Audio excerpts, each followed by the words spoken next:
Hello today. This is your friend Roy Olsen coming to you from the Christi Gazebo at Apavia in Romania. I'd like to talk to you today about the premise: wherever you are today is the place where God is using to prepare you for what you will do tomorrow.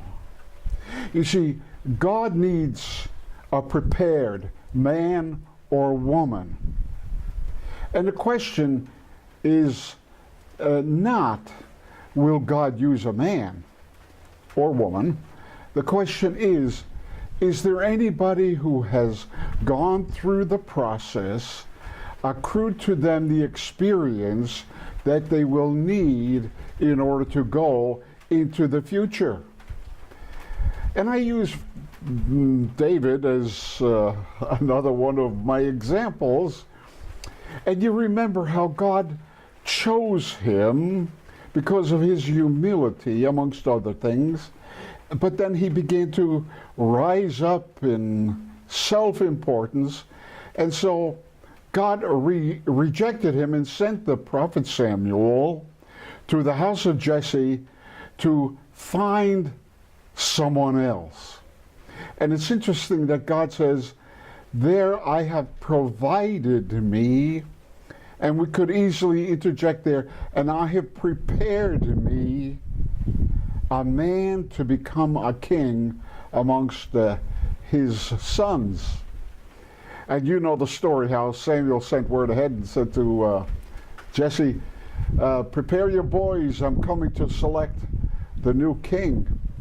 And one by one they passed before him, and one by one the Spirit of God whispered in his heart, not him, not him, not him.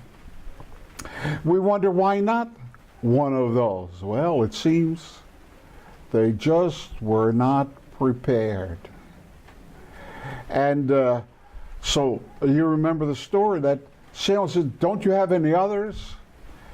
Now in our lives, you know, there are other people, they look better, and perhaps they have greater education than we do, and they have the finances, they have the money, and even the physical strength. But that's not what God's looking for.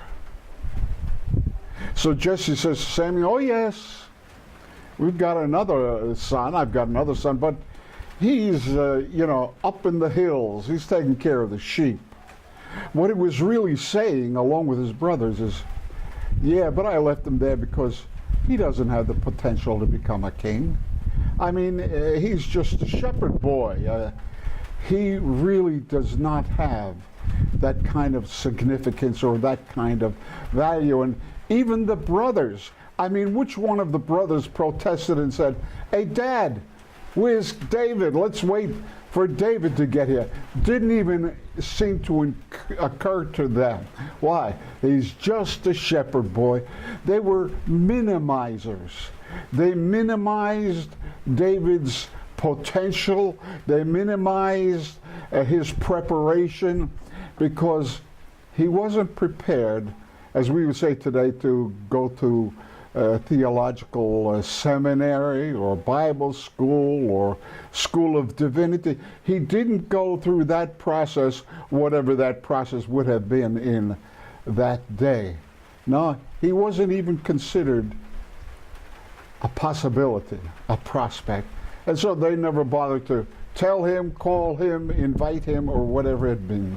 But yes, God was preparing a man. But where?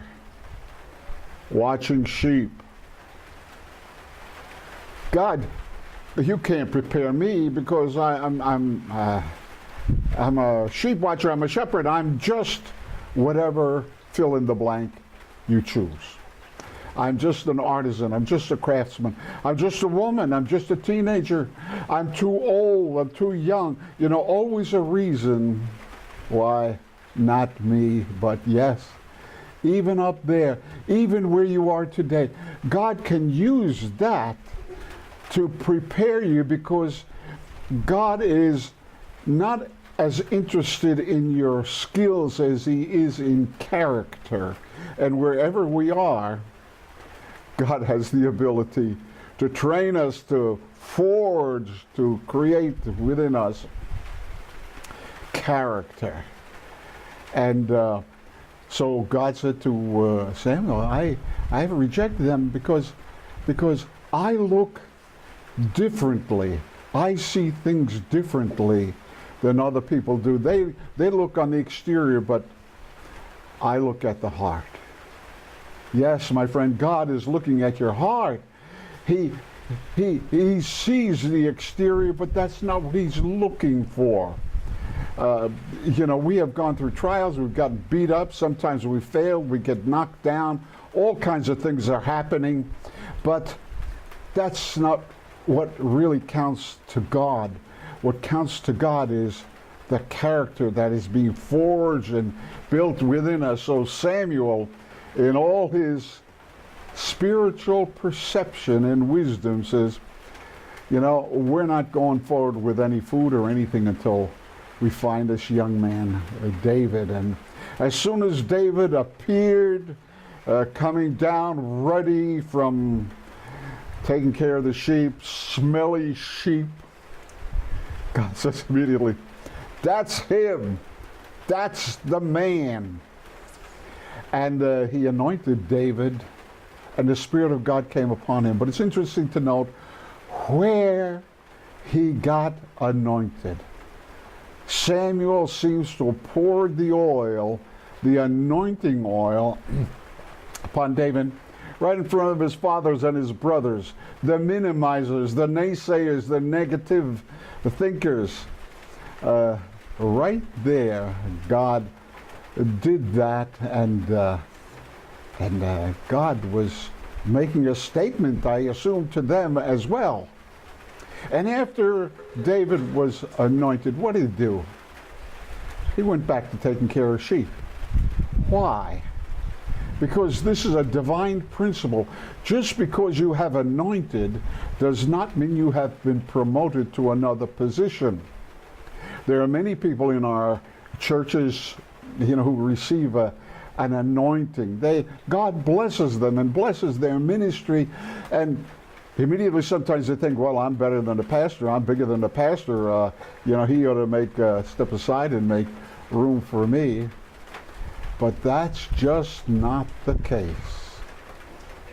If you want to build a ministry, build it on your own. Don't ride on the pastor's coattails. There are nursing homes, there are youth, there are children, there are old folks' homes, there are plenty of places, there are prisons where they're hungering and looking for somebody with passion, with a heart to bring ministry there. Build your own ministry. Let God build it and show you how to do that. And so this is how God prepared a man. And shortly after David was anointed, wouldn't you believe that immediately there came one of the greatest battles of his life in the form of this huge 9-foot-tall beast of a man named Goliath. And there he was in all his enormous splendor, blaspheming, challenging the forces of Israel, and everybody was scared, including the brothers. But David said, I'll go. And indeed he did. He took the skills, the abilities that he had formed when he was up in those hills, fighting with the bear, fighting with the lion. He didn't have a piece of cake up there. He had battles up there, but he learned how to fight. And I suspect also he learned how to use his modified slingshot. And sometimes I humorously say, he put up some beer bottles on the stone wall and practiced until he got it. He knew how to use that sling. He didn't waste his time between slingshot practice and worship with the heart. And perhaps even he wrote some of the Psalms while he was up in the hills.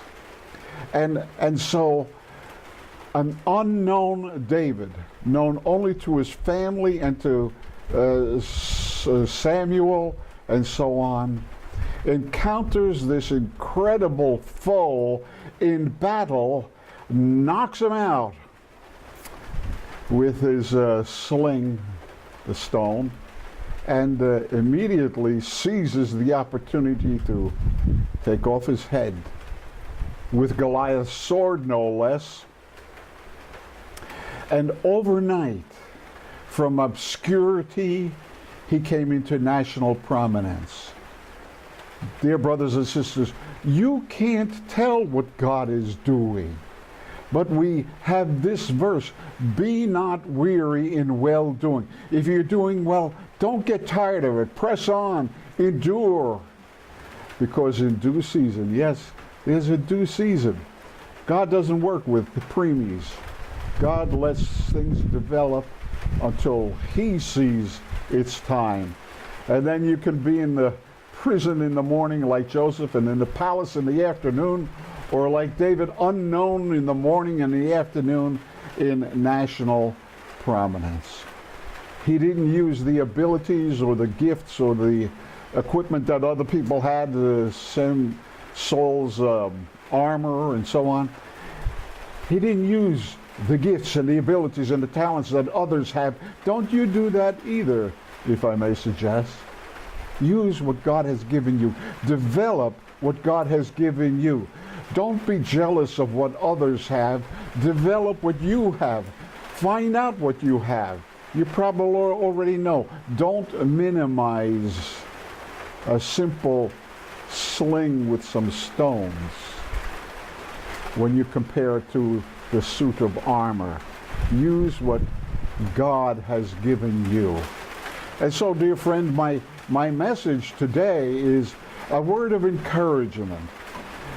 Where you are today is the place and the circumstances and the situations that God is using to prepare you for what he wants to bring you to into the future.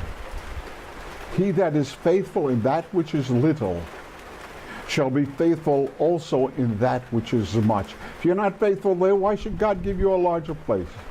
But if you're faithful there, watch what God will do. Because promotion does not come from the east or the west. Promotion comes from the Lord. And so there are many things that David could not do, many things he did not have, but he used what he did have and his trust in God, and God brought him into the kingdom of the nation of Israel. Be faithful, my friend. Be not weary in well-doing, but in due season you will reap if you faint not. Thanks for listening. My name is Roy, and I'm your friend. God bless you. Bye.